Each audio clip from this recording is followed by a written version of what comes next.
Olá, centelha, tudo bem? Olha, eu aqui com a minha centelha para falar com a sua. Maia Andrade aqui, mais um episódio do podcast da Maia, onde a gente conversa sem necessidade de imagem, só o áudio.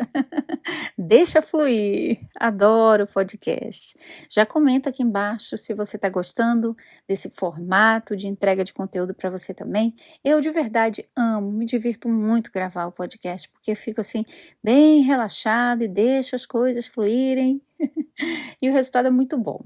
Gente, hoje eu quero compartilhar com você um pouquinho sobre uma pergunta que eu recebo muito, é uma pergunta muito comum. Acho que é uma pergunta que todos nós, seres humanos, em algum momento da vida já nos fizemos, que é: por que coisas ruins acontecem com as pessoas boas? A gente recebe muito essa pergunta, porque a gente está ali focando na positividade, fazendo nosso trabalho de autoconhecimento, e a gente olha para o mundo e a aparência é de que tem muita injustiça acontecendo. A aparência é de que pessoas boas estão de verdade colhendo frutos ruins. A aparência é de que coisas ruins estão acontecendo na sua vida, que é uma pessoa boa e que não merece estar passando pelo que está passando. Por que passou por isso? Por que passou por esse sofrimento? Por que aconteceu tal coisa que não é legal? Então, essa pergunta, ela reflete um julgamento que a gente tem, ainda que inconscientemente, e até um julgamento coletivo sobre o mundo. Ele parte a partir de uma mente que olha e observa os eventos da vida numa perspectiva dual, numa perspectiva dualística, de que é certo e errado, bem e mal, o que me prejudicou, o que me beneficiou. Isso é uma característica natural da mente, porque a mente, ela é dual. É o que ela faz de melhor, é dividir, é categorizar em duas partes. E o que que acontece, gente? Quando a gente olha para o mundo sob a lente, a ótica, o óculos de uma mente dual, a gente sempre vai ver a dualidade, a gente sempre vai ver a expressão das polaridades na Terra, e se a mente estiver olhando para algo, naturalmente ela vai colocar em uma dessas duas categorias, que aquela coisa que está acontecendo é ruim. Eu não vou olhar para outras coisas, outros fatores. Eu só vou olhar e dizer aquilo é ruim, é inaceitável, é injusto, é errado. E aí vai surgir um sofrimento dentro de nós, que é o sofrimento de que não deveria estar acontecendo. Isso não é justo, não deveria estar acontecendo comigo, não deveria estar acontecendo com alguém da minha família, não deveria estar acontecendo com aquela pessoa. Às vezes a gente assiste uma notícia no jornal e a gente vê uma grande injustiça. Nossa, você viu o que aconteceu com aquela notícia que deram? Que injustiça o que fizeram? E aí a gente olha e não quer aceitar. Mas é importante para que essa pergunta seja realmente respondida, e apenas eu vou dar o meu melhor aqui, gente, compartilhando como é que eu lido com essa questão, é que eu tenho que me perguntar: por que ótica, por que perspectiva eu estou olhando para essa situação que me parece injusta? Essa pessoa parece boa e o que está acontecendo com ela parece mal, parece ruim, ela não merece. Ou até eu, poxa, o que eu fiz para merecer? Eu não merecia isso, eu fiz tudo de bom. Então, na nossa mente dual, a gente vai olhar e ver que a gente foi só o mocinho, o bonzinho da história e que simplesmente o outro é o vilão. O que aconteceu é uma coisa ruim, não deveria estar acontecendo. Mas pense bem, pensar desse jeito traz algum benefício para a sua vida? Pensar desse jeito traz algum equilíbrio para o seu corpo? Como eu me sinto quando eu penso que isso que está acontecendo não deveria estar acontecendo? Como você se sente? Vai falando, vai pensando aí. Com certeza deve se sentir tenso, os músculos tensionam, fica estressado, faz mal para a gente quando a gente olha por essa perspectiva. Só que a perspectiva dual, ela não se restringe só à polaridade negativa, tem a positiva também. Eu posso achar que aquilo é a melhor coisa que já havia acontecido comigo. Eu posso achar que aquilo ali é uma bênção. Olha o cavalo de Troia, né? No primeiro momento, nossa, que presente maravilhoso. Depois aquele presente se tornou numa bomba, numa sabotagem. E ali naquele momento a minha mente dual olhou para aquilo e disse: "Uau, isso é bom que está acontecendo comigo". Mas lá na frente você percebe que aquilo ali não trouxe tantos benefícios. Quem nunca, né? Aí a gente chama isso de decepção, que a gente foi enganado, que você acreditou, que não era justo, mas no momento que estava acontecendo, você jogou para a polaridade de que aquilo era bom. E eu queria ilustrar para você com uma história que eu li no livro Um Novo Mundo, O Despertar de uma Nova Consciência, do Eckhart Tolle. E nesse livro, Eckhart Tolle conta uma história. Ele conta a história de um homem que ganhou um carro num sorteio, e nesse sorteio, ele ganhou o carro e os familiares, os amigos comemoraram e falaram para ele: "Nossa, como você é um homem de sorte, hein? Que sorte ter ganhado esse carro." Ele simplesmente, de forma neutra, olhando aquele acontecimento, disse: "Pode ser."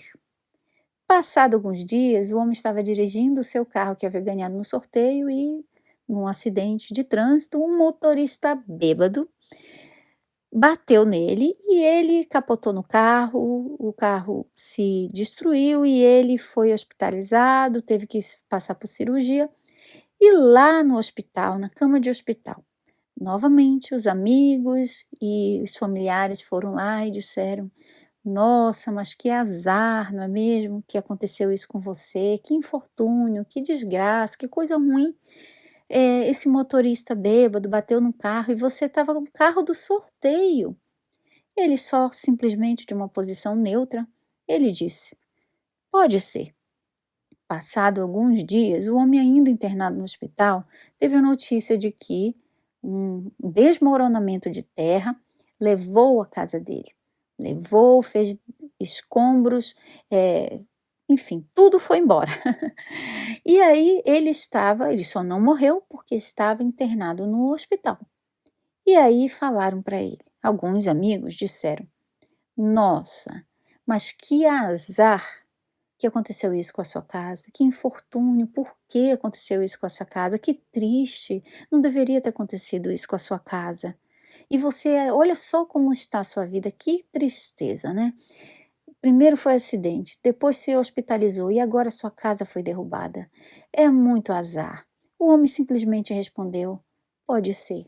Enquanto outra polaridade dos amigos e familiares falaram: "Que sorte a sua de que estava aqui no hospital. Se você estivesse na sua casa, não teria perdido só a casa, mas teria perdido a vida também. Então, acabou que essa situação toda do hospital, envolvendo o acidente, salvou sua vida, porque você não foi junto com a casa que desmoronou." Então, viu só como a vida é assim? A mente é dual, ela vai sempre olhar a situação de uma polaridade positiva ou negativa. Você vai escolher. E existe também uma coisa que a gente precisa considerar para olhar para todas as situações de forma sábia, que eu chamo de lei da causalidade, ou lei das causalidades, também chamada de lei da causa e efeito, ou princípio hermético de lei de causa e efeito, que fala que para todo efeito observado existem uma cadeia de causalidades que geraram, culminaram, resultaram naquele efeito. É como uma cadeia de causalidades, é como uma analogia de uma corrente. A corrente ela é feita pelos vários elos dela que conectam um ao outro, formando o objeto inteiro. Então, um evento observado é como um elo dessa corrente. Existem outros eventos que aconteceram anteriormente e que ainda acontecerão após aquele efeito, que estão todos conectados. Eu gosto de dar o exemplo do bordado da vida. Eu chamo bordado da vida, que diz que, sabe aquele bordado antigamente que tinha, antes das máquinas de bordar existirem, quando as bordadeiras eram manuais, bordavam-se roupas inteiras, panos de prato, enxoval do bebê. E pelo lado de dentro do bordado, tudo parecia muito bagunçado, fios coloridos conectados aleatoriamente, sem parecer ter alguma razão para tal. Só que quando você vira o bordado, você olha e você vê que está tudo direitinho. Cada ponto daquele que parecia estar bagunçado, na verdade, está formando uma forma muito harmônica que quem olha pelo lado de dentro não consegue ver. Então, aqui nessa nossa esfera temporariamente humana, muitas vezes a gente está olhando a situação do lado de trás do bordado da vida. A gente não consegue entender por que isso está acontecendo e, naturalmente, uma pessoa conduzida, dominada pela mente dual, ela vai categorizar aquilo como positivo ou negativo. Só que aquilo que parece tão positivo pode ser, sei lá, uma armadilha, não é tão bom assim, né? Você mesmo já passou por situações que você pensava que você estava comprando o gato por lebre e aí acabou se dando mal depois, não é mesmo? Porque julgou que aquilo era o bom. E a mesma coisa, quantas vezes na vida da gente acontecem coisas que a gente acha que é a pior coisa que poderia ter acontecido e lá na frente a conta fecha e sempre é para o nosso benefício.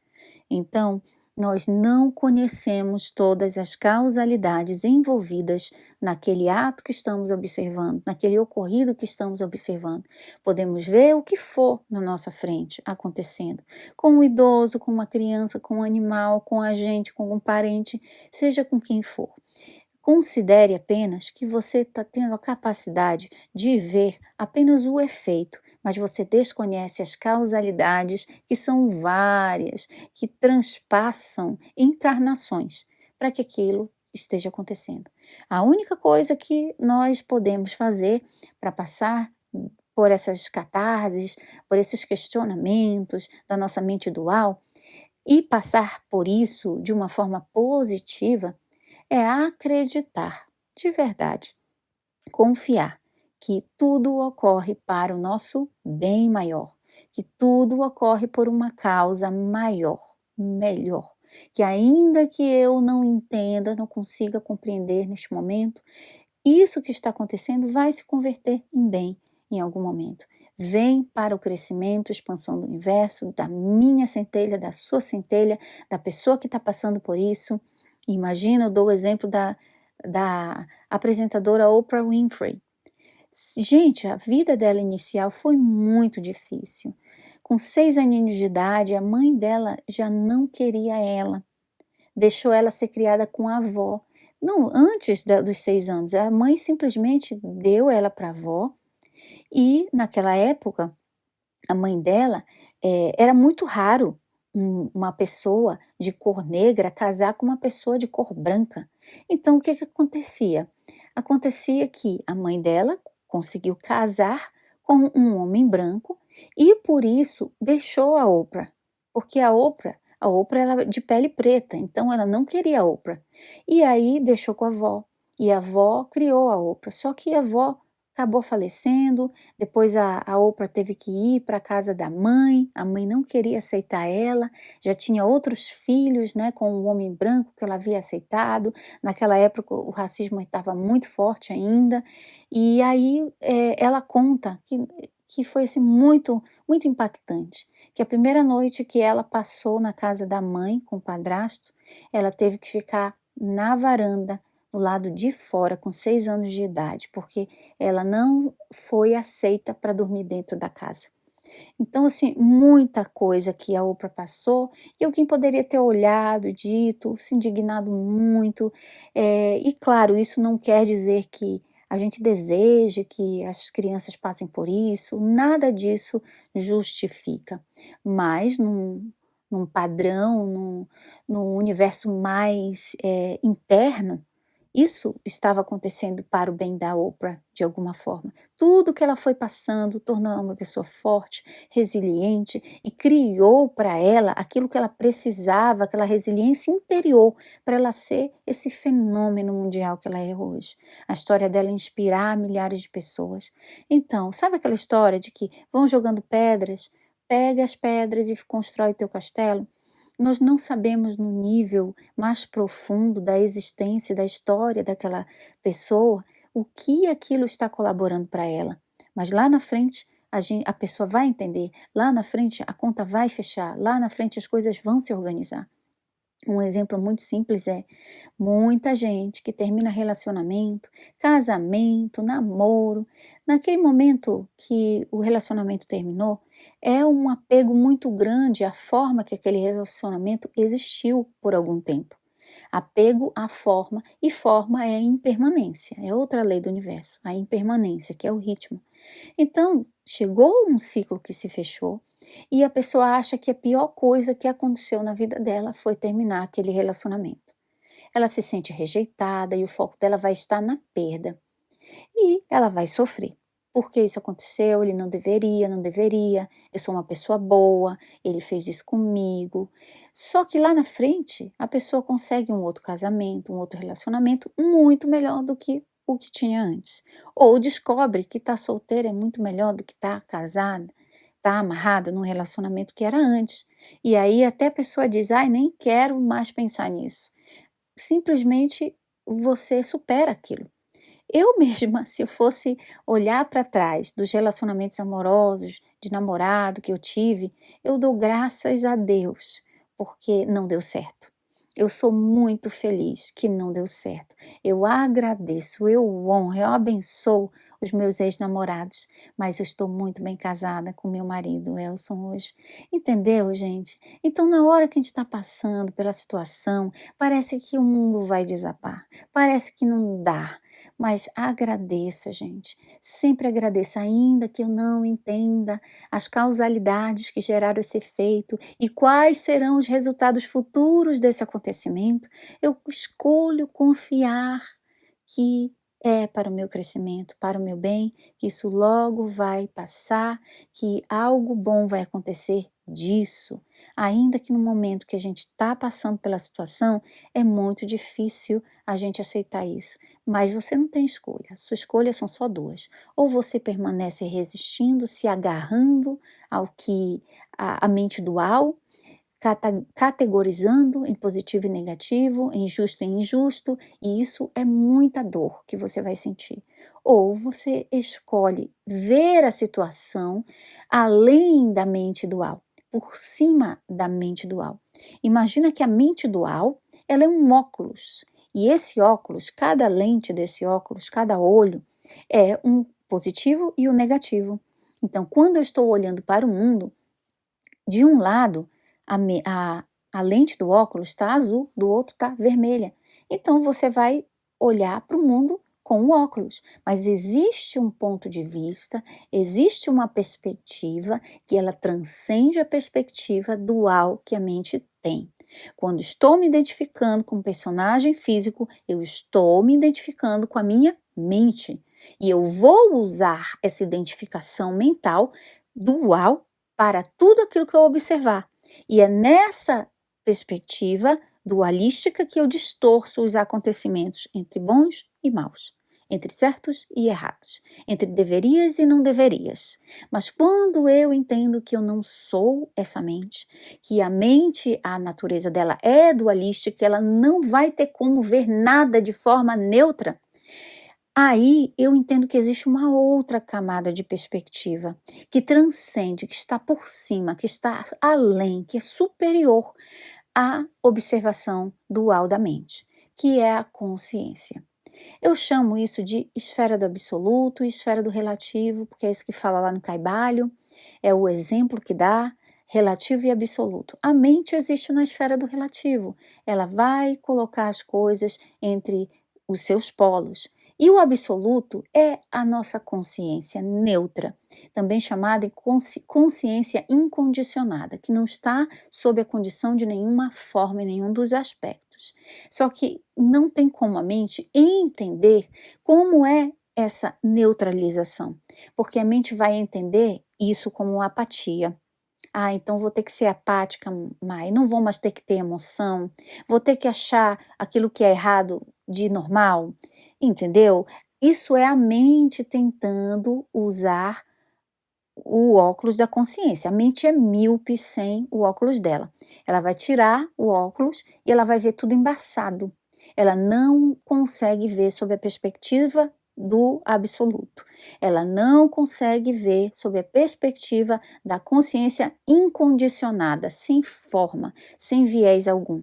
Ela, imagina uma pessoa míope, ela está com óculos e ela está vendo. Tirou o óculos, não vê nada. Então a sua mente talvez esteja tentando entender o que é a perspectiva da consciência incondicionada, da neutralização, da consciência sem forma, do absoluto, e a sua mente vai fazer aquele esforço mental e você não vai conseguir, porque a mente não existe no absoluto. A mente existe somente no relativo, e o relativo, ele é dual, ele é de duas faces. E no absoluto não existe nada além do do uno, do ponto zero. Então não tem como compreender racionalmente essa perspectiva, mas você pode sentir, permitir que sinta no seu coração essa compreensão. E essa compreensão, ela não vem do nosso cabeção, ela vem do nosso coração. Essa compreensão, ela não vem de forma intelectualizada. De forma intelectualizada, eu vou olhar para o absoluto, para a neutralização, a consciência incondicionada, esse olhar neutro, e vou achar que isso é apatia, vou achar que eu vou virar um cubo de gelo, que eu não vou ter emoção de nada mais. A mente não consegue entender. Ela vai transformar nisso, mas não é isso. Imagina, vamos dar um exemplo aqui para dar uma amenizada e acalmada na mente. Um exemplo que pelo menos para mim funciona muito. E imagina que você é o diretor, o roteirista e que escolheu os atores de uma peça de teatro. O diretor, o roteirista é tudo, você faz todas essas áreas aí. Você escreveu a peça de teatro, o enredo, e aí você contrata os atores. Você se senta ali na plateia para assistir o espetáculo que você criou do ponto de vista do diretor, do roteirista. E você vai olhar os personagens lá. Só que do ponto de vista dos personagens, das personagens que estão ali interpretando aqueles papéis fictícios, tudo aquilo é real. Aquilo dói, aquilo é alegria e tristeza, tudo é vivo. Só que o diretor está olhando, ele sabe que aquilo é uma encenação. Ele vai se envolver, porém ele não vai se perder lá. Então, quando a gente está sonhando, a gente se perde no sonho, achando que tudo aquilo é real. Então, esse mundo, a esfera do relativo, ela é um sonho. Nós estamos dormindo. A gente acha que de verdade tudo é o que está acontecendo, é a realidade essa. E não quer dizer que não esteja acontecendo. O enredo da peça de teatro, ele está acontecendo, só que ele não é real ao mesmo tempo. Ao mesmo tempo em que ele está acontecendo, ele não é real. Ele é apenas uma ficção. Então, a vida na esfera do relativo é uma ficção da consciência. Você é a consciência incondicionada que está vivendo um sonho. E quando você se identifica com o personagem, você está sentindo a dor que o personagem sente, a indignação que o personagem sente, e você não entende nada além daquilo que o personagem é capaz de entender. Então, esse olhar que transcende a consciência condicionada é o olhar da consciência incondicionada. É o olhar da esfera do absoluto, aonde você olha todas as coisas a partir do lado certo do bordado e vê que tudo está conectado. Então, no momento que a dor vem, você está se identificando como uma consciência condicionada ao personagem que você está interpretando. E esse personagem, ele não é capaz de sentir e entender nada além daquilo que está dentro do escopo dele de compreensão. Mas a partir do momento que você se desconecta ou se desidentifica da mente, do personagem, da realidade tangível das coisas acontecendo, entende que a vida é uma ficção e que tudo aqui é de passagem, e você vai confiar, você simplesmente vai confiar. É uma coisa que você não vai entender com o cabeção, é com o coração. Basta você jogar para o coração. Falar uma simples frase como: eu sei que tudo está conectado. Eu sei que olhando pelos meus olhos humanos, pela minha mente dual, tudo isso parece muito injusto, não é legal, não gosto, não sinto que gosto, não, isso dói, mas eu sei que existe uma outra forma de ver toda essa situação que faz tudo sentido. Mesmo que eu não seja capaz nesse momento, por causa da minha dor, de ver a situação dessa forma, mas eu sei que existe, eu confio que existe, e eu confio que essa outra perspectiva mais elevada, que agora eu não consigo ter, ela vai transformar tudo isso em algo de meu benefício, ou para o benefício do outro, ou para o benefício da pessoa que está passando. Entende? Você confia, você entrega, você considera a existência de uma outra perspectiva mais elevada do que a perspectiva da mente dual, que está interpretando aquilo como deveria e não deveria, como certo e como errado, como bom e como mal.